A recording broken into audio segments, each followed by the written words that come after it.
Hello, everybody. Scott Golden here with the Pro Wrestling Logic YouTube channel and the WCW Saturday Night Review series for the 8th of April 1995.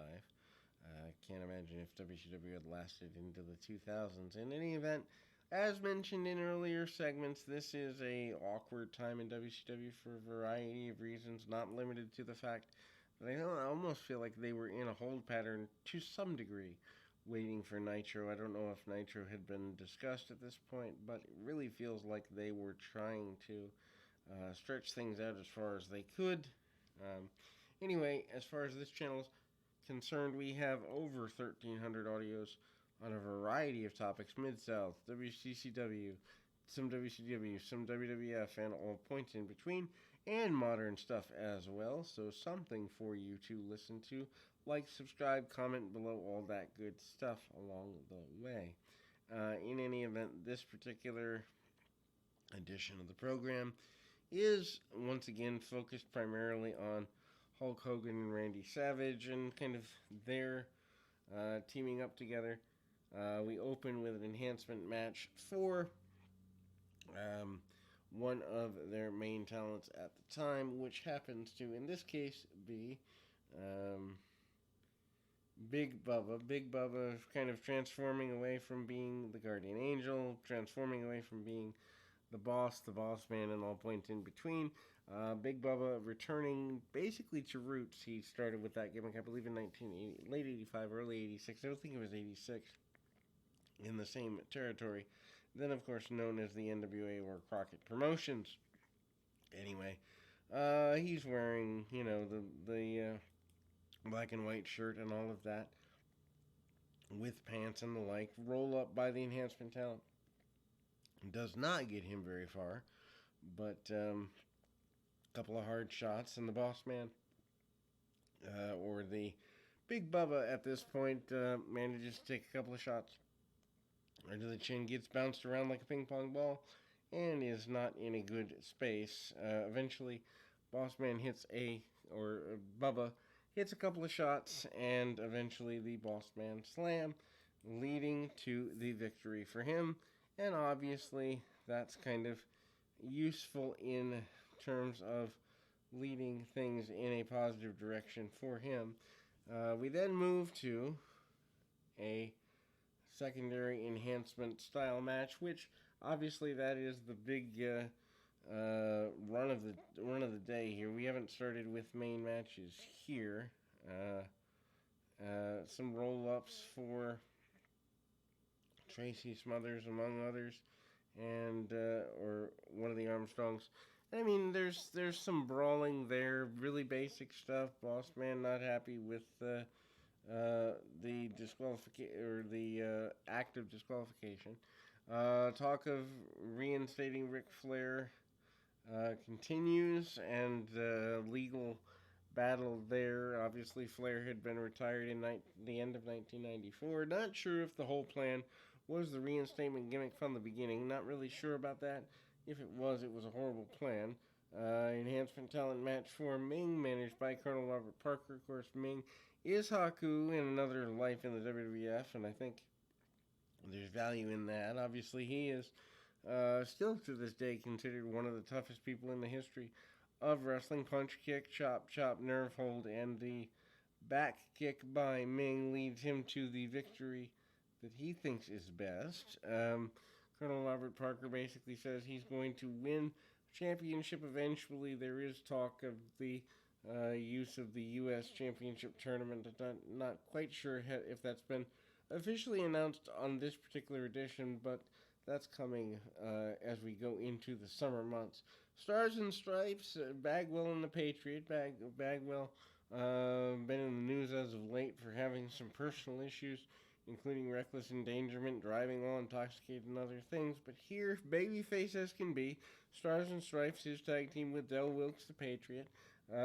Basic tag match, and kind of near the end of the idea of the Patriot being a major force. I don't know that he's around. I think he's left to go back to Japan by the time we get to the Nitro days. But anyway, some basic Patriot missile type stuff, and a win for the babyfaces here.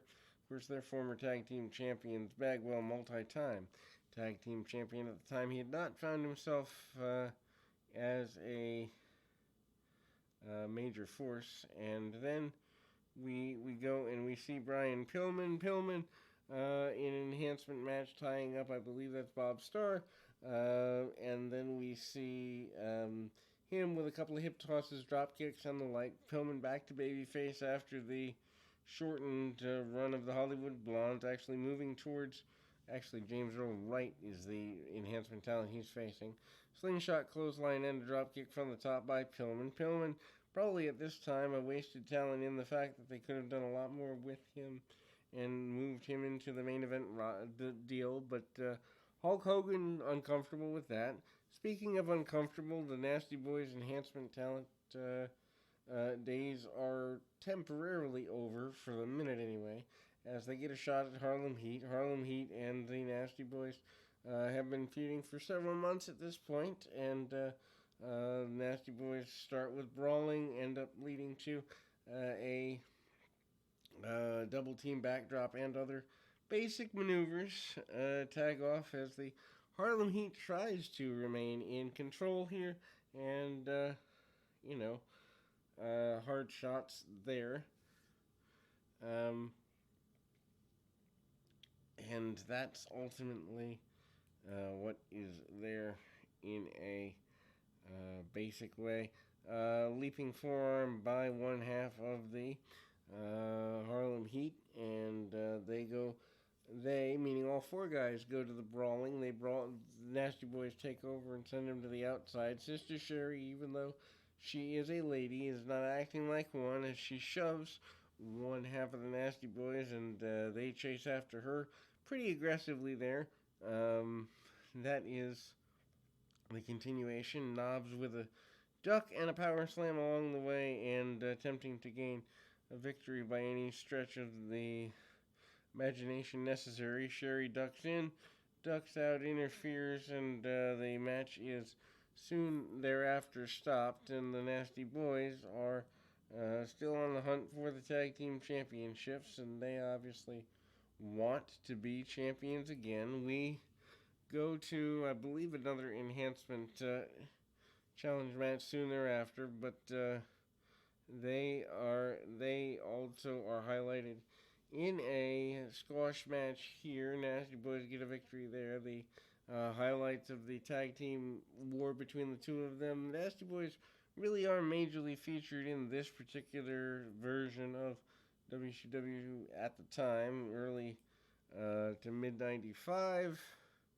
partially because of their WWF connection, I'm sure. And I gotta grab my phone, so we will return in 2 shakes of a lamb's tail to complete this and move along into more action here in a very short time span. And again, I mean, this time in WCW is certainly not a easy time span to work with.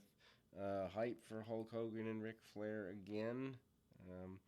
Feud that probably took place a little bit too long. Nasty Boys obviously want to get the tag team titles back. They are certainly working towards the idea of getting to a deeper cut in terms of Hogan and Flair certainly having continued issues with one another. Highlights of the retirement match with Flair and Hogan. And my phone is pretty busy here. Flair and Hogan are continually going at each other pretty aggressively there. And again,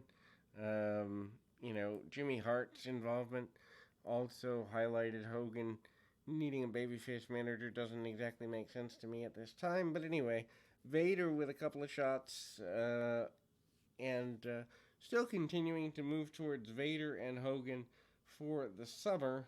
Vader is certainly taking the head off of any enhancement talent he possibly can.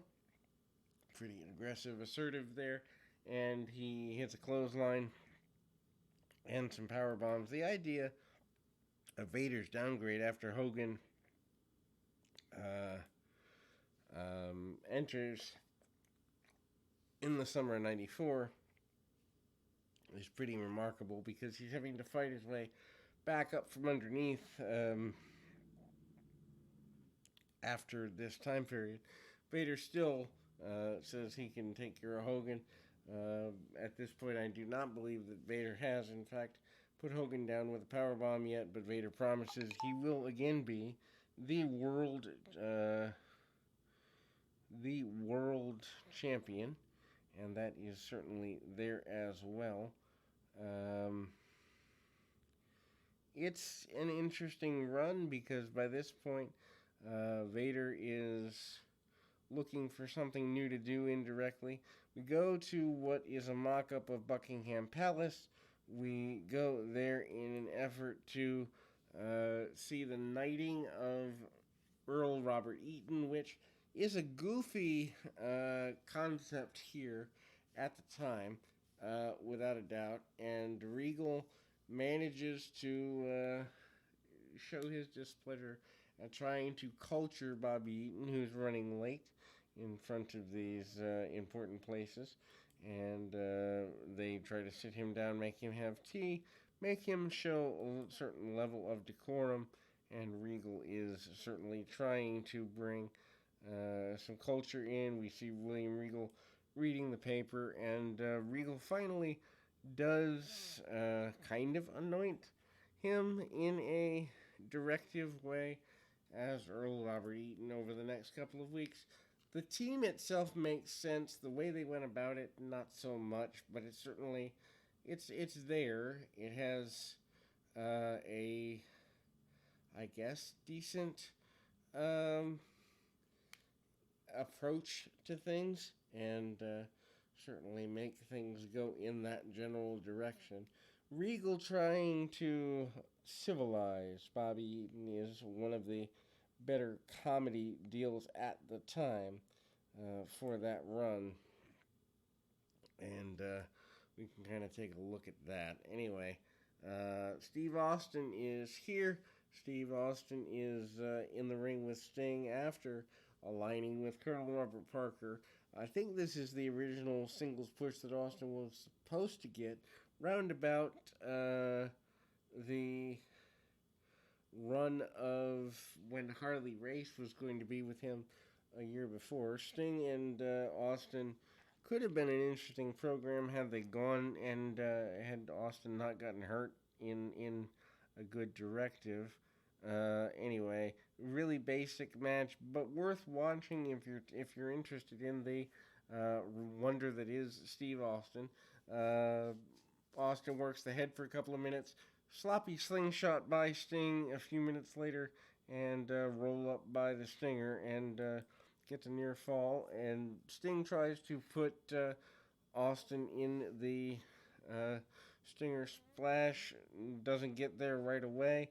Boston Crab by Austin. Austin trying to get a extra bit of influence there, and Austin feels like he's won. Austin heads to the top rope, doesn't get all he wants on that, and Sting moves out of the way. Big diving headbutt a la Harley Race. That's why I wonder if this wasn't the push that Austin was supposed to get in the months before. Ultimately, and then there we go. In any event, the Hogan and Savage thing, trying to get rid of Ric Flair once and for all, continues, but we'll be back with more right after this.